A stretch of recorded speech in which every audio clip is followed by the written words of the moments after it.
එහෙවිඩි තියෙනවා මෙහෙවිඩි තියෙනවා මෙහෙම රටක් ඉස්සරහට යන්න පුළුවන්. බස් එක යනකොට වෙඩි තියෙනවා, හිරේට ගෙනියනකොට වෙඩි තියෙනවා. එහෙම රටකට යන්න බෑ. මේක නතර කරන්න ඕනේ රට. අන්න ඒක තමයි ජාතික ජන බලවේගයේ මේ රට නීතියේ විධානයේ ආධිපත්‍ය සැද රට බවටපත් කරනවා. අපි මේ පාතාලේ මැඩ පවත්වනවා. අපි බලමු. මේ කුඩු વ્યસනයෙන් අපේ මාතෘභූමිය ගලව ගන්නවා. அஸ்ஸலாமு அலைக்கும் வரஹ்மத்துல்லாஹி வபரகாத்துஹு நண்பர்களே எல்லாரும் எப்படி இருக்கீங்க? நல்லா இருக்கீங்களா? இது வந்து நம்ம கொழும்பு பாஸ்போர்ட் ஆபீஸ் பந்தர்ல ஓகேவா? இதுல பாருங்க எவ்வளவு மக்கள் வந்து பார்த்துக்கிட்டு எவ்வளவு மக்கள் பாருங்க. அனுர மாலிமா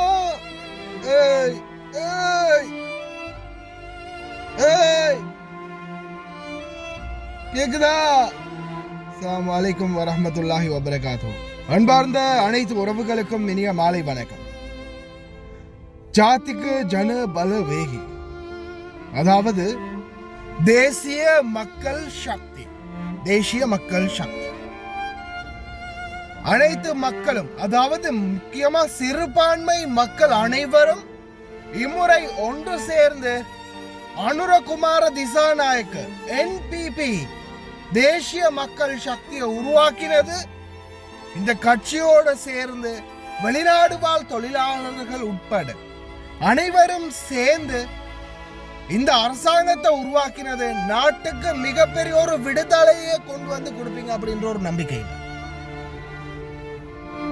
அதே மாதிரி நாட்டில் இன்றைக்கு நடக்கக்கூடிய ஒவ்வொரு அநீதிகள் இருந்த முன்னாள் அரசாங்கங்கள் நடத்தி கொண்டிருந்ததை விட இப்ப பயங்கரமா இருக்குது. இன்னும் பயங்கரமான நிலைக்கு கொண்டு போயிருங்களான்னு பயமாவும் இருக்கு. துப்பாக்கி கலாச்சாரத்தை அழிப்போம், குடு போதைப் பொருள் கலாச்சாரத்தை அழிப்போம், மோதி பார்ப்போம், குடிஜாவாரிகளோட மோதி பார்ப்போம் அப்படின்னு சொன்ன அனுர எங்க போனாரு? இதே இந்த குடி வியாபாரம் ஒவ்வொரு பிரச்சனை காரணமாகத்தான் இன்னைக்கு வரைக்கும் இந்த எத்தனையோ துப்பாக்கி சூடுகள், அதையும் தாண்டி எத்தனையோ வர்த்தகர்கள், தொழிலாளர்கள், எத்தனையோ கணவன்கள், எத்தனையோ தந்தைகள் சுடப்படுறாங்க. அதெல்லாம் விட வேதனையான ஒரு விடயம், நாட்டிலே சொந்த நாட்டை விட்டு வெளியேற துடித்த மக்கள் அன்று கொரோனாக்கு பிறகு அதே போலதான் அதனை அடுத்து நாட்டின் வறுமை சூழ்ந்த பிறகு நாட்டிலிருந்து மக்கள் ஆயிரக்கணக்காக வெளியேறினார்கள். இப்போது லட்சக்கணக்காக வெளியேறும் நிலைக்கு தள்ளப்பட்டிருக்கிறார்கள். நாட்டினுடைய கடவுச்சீட்டை பெற்றுக்கொள்ள நாட்டினுடைய மக்கள் இன்று போலினில் நிற்கக்கூடிய காட்சிகள் காணக்கூடியதாக இருக்கின்றது. லைனே இல்லாம பண்ணுவோம் அப்படின்னு சொன்னீங்க. அரசாங்கம் நாங்க NPPக்கு ஓட்டு போட சொன்னோம். நான் இப்ப நிறைய பேர் வந்து கமெண்ட்ல பண்ணுங்க, நீங்க தானே சொன்னீங்க இப்ப நல்லமா இப்போ வலிக்குதான்னு. இருந்ததெல்லாம் திருடன், ஆட்சி பண்ணின எல்லாரும் திருடன்கள். சரி, புதுசா ஒருத்த வார அவனுக்கிட்ட சரி கொடுப்போமே.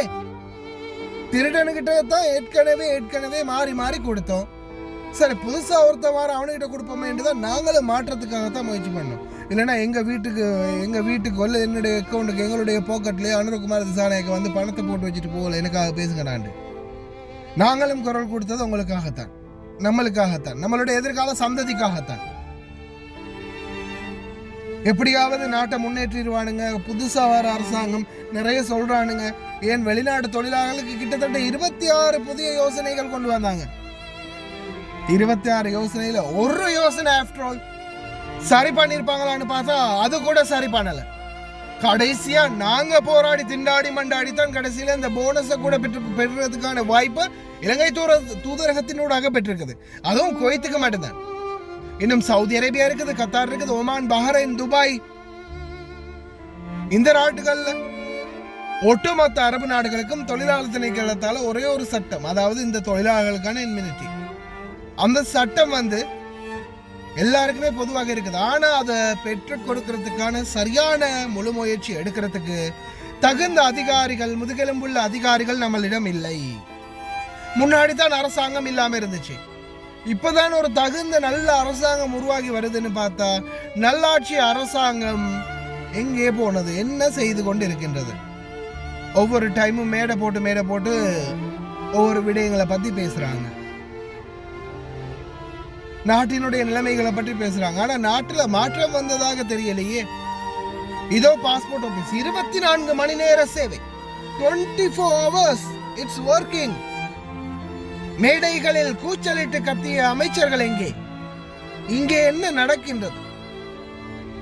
உண்மையில இந்த சகோதரர் கேட்கக்கூடிய ஒவ்வொரு கேள்வியும் ஆட்சி செய்யக்கூடிய அரசாங்கத்தையும் அரசாங்க அதிகாரிகளையும் இந்த பணியில் இருக்கக்கூடிய முக்கியமான பொறுப்பில் உள்ளவர்களையும் செருப்பை கலட்டி அடுத்தால் போல இருந்துச்சு.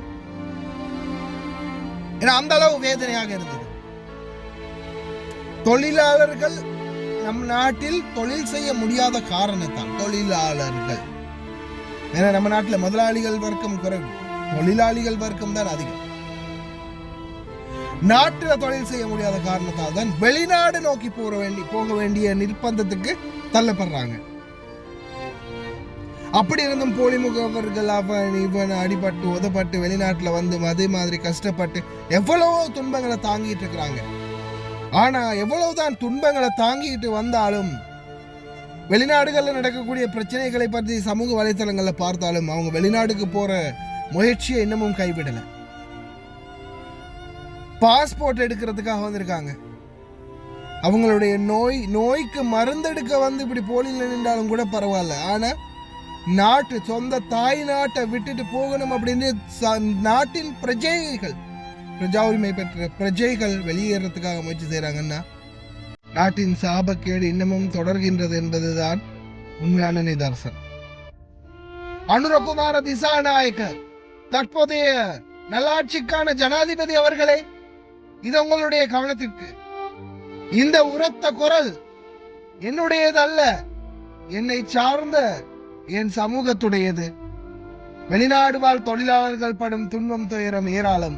அதுபோக இன்னும் இதே மாதிரி தொழிலாளர்களை அனுப்ப முயற்சிக்காதீர்கள். கருத்துக்களை தெரிவிங்க.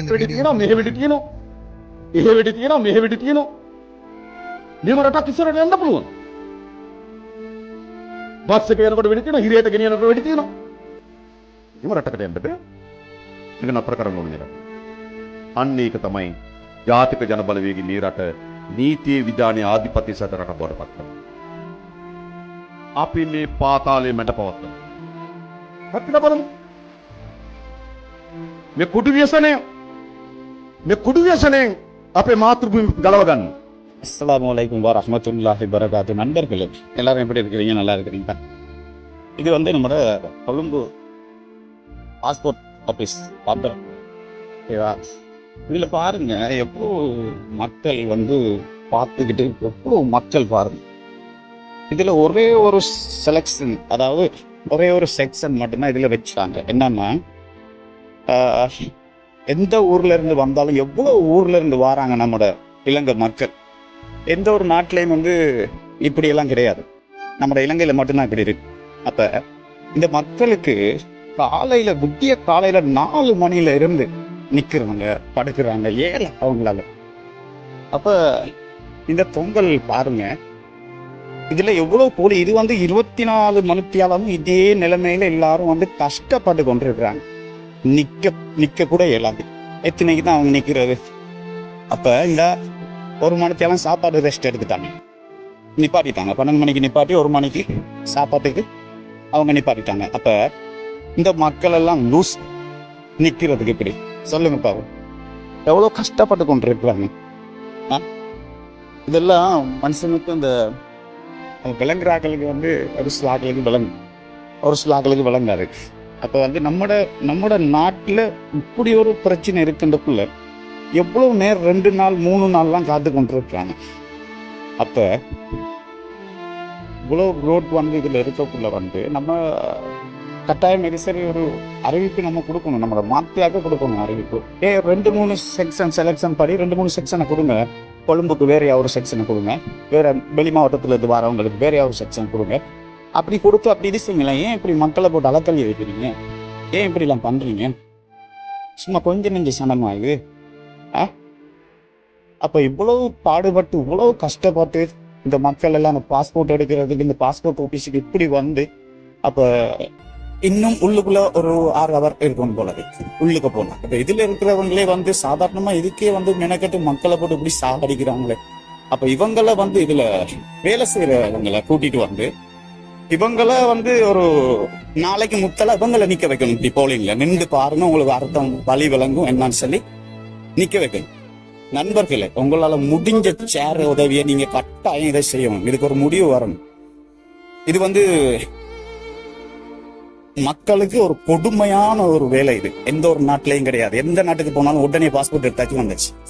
இது பாஸ்போர்ட் எடுக்கிறதுக்கு இங்க ஆன்லைன்ல புக்கிங் பண்ணி கூட பாஸ்போர்ட் எடுக்கிறதுக்கு இங்க வந்தா இவ்வளவு சனத்தையும் காக்க வச்சுட்டு எவ்வளவு வேலை பண்றாங்க யோசிக்கிறீங்களே. ஏதோ ஒரு முடிவு எடுங்க.